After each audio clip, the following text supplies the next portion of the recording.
Assalamualaikum warahmatullahi wabarakatuh. Kembali lagi dengan saya, Elsa Intan Pratiwi dengan NIM 2302. Nah, selanjutnya untuk video kali ini saya akan bahas terkait alur pemeriksaan spesifik selain data kongres PMK 15 dan RSE pemeriksaan. Nah, mungkin langsung saja kita ke alur tahapannya ya. Jadi, sama halnya dengan alur pemeriksaan lengkap atau terfokus, di mana untuk alur pemeriksaan spesifik selain data kongres itu juga dibagi menjadi 3 tahapan utama. Yang pertama itu ada persiapan pemeriksaan, pengujian pemeriksaan, dan juga pembahasan dan pelaporan pemeriksaan. Nah, sebenarnya untuk perbedaannya itu ada di mana sih? Perbedaannya itu ada di waktu pelaksanaannya, entah itu pengujian pemeriksaan atau dan lain sebagainya. Dan juga pada tahapan-tahapannya itu ada yang dilewatkan seperti itu, ada yang atau ada yang tidak dilakukan, dan juga ada yang sebagai hanya opsional saja, bisa dilakukan atau tidak dilakukan. Nah, mungkin langsung saja kita ke alur pemeriksaan spesifik selain data kongres PMK 15 dan RSE pemeriksaan. Jadi, yang pertama itu penunjukan SPV, di mana alur itu dimulai saat kepala UP2 menunjuk SPV atau supervisor untuk kasus pemeriksaan yang bersangkutan. Nah, selanjutnya itu ada permintaan audit program, di mana ini dilakukan oleh kepala UP2, di mana UP2 ini tuh meminta penyusunan audit program. Nah, selanjutnya itu ada profiling WP. Nah, sebelum menyusun program, SPV akan melakukan profiling WP yang didasarkan pada data internal atau eksternal, di mana pengumpulan dan analisis seluruh data yang memiliki otoritas pajak dan data dari luar. Nah, selanjutnya itu melakukan koordinasi dengan AR atau account representatif, di mana ini mendapatkan informasi lapangan dan historis dari AR yang menangani wajib pajak. Selanjutnya itu ada bedah profil, di mana analisis mendalam untuk mengidentifikasi potensi risiko dan area yang rawan. Nah, selanjutnya itu ada penyusunan audit program, di mana penetapan fokus auditnya itu berdasarkan hasil profiling WP, di mana SPV itu menetapkan fokus audit yang spesifik. Nah, fokus ini menjadi panduan dalam merancang langkah-langkah pemeriksaan. Nah, penentuan metode. Nah, di sini juga ada penentuan metode, teknik, dan prosedur, di mana SPV itu memastikan bahwa audit plan yang disusun menggunakan metode, teknik, dan prosedur yang tepat sesuai dengan jenis dan risiko pemeriksaan. Nah, selanjutnya itu ada persiapan dokumen pendukung dan sumber daya, di mana audit plan atau program itu harus dilengkapi dengan lampiran 3A atau grup, di mana lampiran ini berisi daftar informasi, bukti, dan data yang akan dicari dan digunakan sebagai dasar pengujian. Nah, karena pada permintaan tenaga ahli itu berwarna coklat muda, tepi kuning, maka sifatnya itu opsional, bisa dilakukan atau bisa tidak dilakukan. Nah, tahapan ini dilakukan jika dalam proses penyusunan audit program, SPV menyimpulkan bahwa pemeriksaan memerlukan keahlian khusus yang tidak dimiliki oleh tim pemeriksaan internal. Nah, selanjutnya itu ada penunjukan tim pemeriksa, di mana setelah audit plan program selesai dan disetujui, dokumen ini bersama dengan nota dinas persetujuan Kepala UP2 menjadi dasar bagi Kepala UP2 untuk secara resmi melakukan penunjukan tim pemeriksa. Nah, selanjutnya itu adalah penerbitan SP2, di mana setelah tim ditunjuk, Kepala UP2 menerbitkan SP2 atau surat perintah pemeriksaan yang diserahkan kepada tim pemeriksa. Nah, selanjutnya itu ada input rencana pemeriksaan. Nah, Kepala UP2 itu juga menugaskan SPV untuk input audit plan atau program atau rencana pemeriksaan.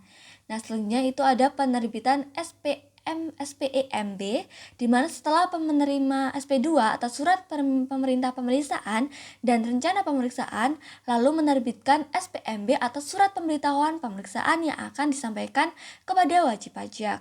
Nah, di sini kan di bagian TOR itu kan berwarna coklat muda, di mana ini menunjukkan bahwa pembuatan TOR atau surat tugas atau kerangka acuan secara terpisah dan tidak dilakukan atau tidak diwajibkan. Jadi tidak dilakukan pada tahapan alur ini. Jadi untuk TOR ini sudah terintegritas langsung ke dalam dokumen SPEMB atau audit program sehingga TOR itu tidak dilakukan. Jadi langsung dilewati saja atau dikecualikan dalam alur pemeriksaan spesifik selain data konkret. Seperti itu. Nah, selanjutnya kita ke bagian tahapan yang kedua, yaitu pengujian pemeriksaan. Nah, untuk tahapan ini, untuk pelaksanaan pemeriksaan di lapangan dan interaksi dengan wajib pajak itu dalam jangka waktu 1 bulan. Nah, selanjutnya itu ada penyampaian SPEMB, di mana tahapan pengujian dimulai dengan tim memeriksa menyampaikan SPEMB kepada wajib pajak yang dapat dilakukan secara langsung melalui pos ekspedisi atau elektronik TPA. Nah, selanjutnya itu ada permintaan dokumen dan atau data elektronik, di mana tim memulai proses pengumpulan bukti dengan permintaan dokumen dan atau data elektronik yang prosesnya melibatkan pemberian peringatan 1 dan 2 jika terjadi keterlambatan pemenuhan dan diakhiri dengan pembuatan BA pemenuhan atau tidak atau berita acara. Selanjutnya itu adalah pertemuan dengan WP, di mana proses ini dilanjutkan dengan interaksi langsung, yaitu pertemuan dengan WP secara luring maupun daring, yang hasilnya itu didokumentasikan dalam BAPK atau berita acara pelaksanaan kegiatan. Nah, selanjutnya itu ada permintaan ke pihak ketiga, di mana untuk mendapatkan bukti tambahan dari luar WP, tim dapat melakukan permintaan ke pihak ketiga atau termasuk pengajuan IBK atau izin buka kerahasiaan. Nah, selanjutnya itu ada pemeriksaan di tempat WP, di mana tim pemeriksa juga melaksanakan pemeriksaan di tempat WP, di mana setiap kegiatan ini juga didokumentasikan dalam BAPK. Nah, selanjutnya itu ada perubahan audit plan. Nah, di sini kan untuk perubahan audit plan itu kotak berwarna coklat muda, tepi kuning. Nah, pada tahapan ini itu opsional, di mana perubahan hanya dilakukan jika ada penemuan baru yang signifikan selama proses pengujian atau jika perpanjangan jangka waktu atau tahap sebelumnya itu diaktifkan dan memerlukan penyesuaian strategi pemeriksaan. Nah, karena ini juga ada garis kuningnya ya atau tepi kuningnya, maka jika perubahan itu dilakukan, maka prosesnya harus mengikuti prosedur bisnis internal dan memerlukan persetujuan dari atasan kepala UP2 atau SPV sebelum dapat ke tahap finalisasi. Nah, selanjutnya itu ada perpanjangan jangka waktu pemeriksaan. Nah, karena jangka waktu pemeriksaan ini adalah berwarna coklat muda, maka pada tahapan ini tuh dilewatkan atau tidak dilakukan karena diharapkan selesai dalam jangka waktu normal dalam waktu 1 bulan untuk pengujian pemeriksaan seperti itu. Nah, selanjutnya itu ada KKP, di mana seluruh temuan atau bukti dan langkah-langkah yang diambil selama proses ini tuh harus dicatat atau didokumentasikan secara rinci dalam KKP atau kertas kerja pemeriksaan oleh tim pemeriksa. Nah, selanjutnya adalah pembahasan temuan sementara, di mana pada tahapan ini kan berwarna coklat muda, yang artinya itu tidak dilakukan atau dilewatkan saja, sehingga alur akan langsung bergerak ke SPHP, seperti itu. Nah, pada sini itu pada bagian KKP itu kan berwarna coklat muda, tepi kuning. Namun untuk KKP kerja pemeriksaan bagian alur ini itu akan tetap diperbarui kembali, di mana hal ini tuh wajib dilakukan meskipun tidak melibatkan pertemuan eksternal baru. Dalam proses ini diselesaikan secara internal, jadi hanya diselesaikan secara internal untuk menghasilkan laporan valid seperti itu. Terus ada CAQA, di mana pada tahapan ini wajib dilakukan internal karena tim pemeriksa harus melalui proses CAQA atau Quality Assurance. Nah, proses ini merupakan review internal yang wajib dilakukan untuk memastikan bahwa prosedur dan standar pemeriksaan telah dipenuhi dengan benar sebelum hasil pemeriksaan difinalisasi. Meskipun ini berwarna coklat muda tapi kuning seperti itu. Nah, selanjutnya kita ke SPHP, di mana ini memberikan kesempatan bagi wajib pajak untuk memberikan tanggapan resmi dengan batas waktu maksimal itu 5 hari kerja sejak SPHP itu diterima. Nah, selanjutnya kita ke tahapan yang ketiga, yaitu pembahasan dan pelaporan pemeriksaan 30 hari kerja. Di mana yang pertama itu ada undangan PHP.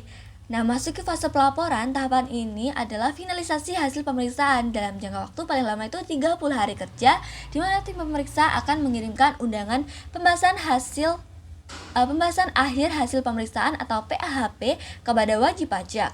Nah, pembahasan ini kemudian dilaksanakan secara intensif dalam PAHP untuk menyepakati atau mencatat perbedaan pendapat mengenai hasil pemeriksaan. Nah, selanjutnya itu ada PAHP, di mana kesepakatan atau perbedaan tersebut itu harus dicatat dalam BAPAHP atau berita acara PAHP. Wajib pajak masih diberikan waktu tanggapan tambahan selama 3 hari kerja sejak PAHP itu dilaksanakan. Selanjutnya itu ada permohonan QA atau tim QA. Nah, setelah semua pembahasan itu selesai, tim pemeriksa mengajukan permohonan QA kepada tim QA dengan jangka waktu 3 hari kerja sejak PAHP itu dilaksanakan, yang kemudian melaksanakan QA untuk memastikan kualitas dan kepatuhan prosedur. Nah, selanjutnya itu ada LHP. Jika kualitas itu telah terjamin, tim pemeriksa dapat menerbitkan LHP atau laporan hasil pemeriksaan sebagai dokumen resmi hasil audit. LHP ini akan melalui tahap akhir PAQA, penyaminan akhir kualitas audit. Nah, selanjutnya itu ada pengembalian dokumen WP, di mana sebagai langkah penutup dari seluruh rangkaian proses ini, tim pemeriksa itu akan melakukan pengembalian dokumen WP yang sebelumnya dipinjam untuk keperluan pemeriksaan. Nah, mungkin itu saja terkait alur pemeriksaan spesifik selain data Kongret PMK 15 dan RSE pemeriksaan. Nah, untuk alur pemeriksaan spesifik data Kongret PMK 15 dan RSE pemeriksaan akan ada di video selanjutnya. Maka untuk alur pemeriksaan spesifik selain data Kongret itu sekian saja penjelasan dari saya. Saya akhiri. Wassalamualaikum warahmatullahi wabarakatuh.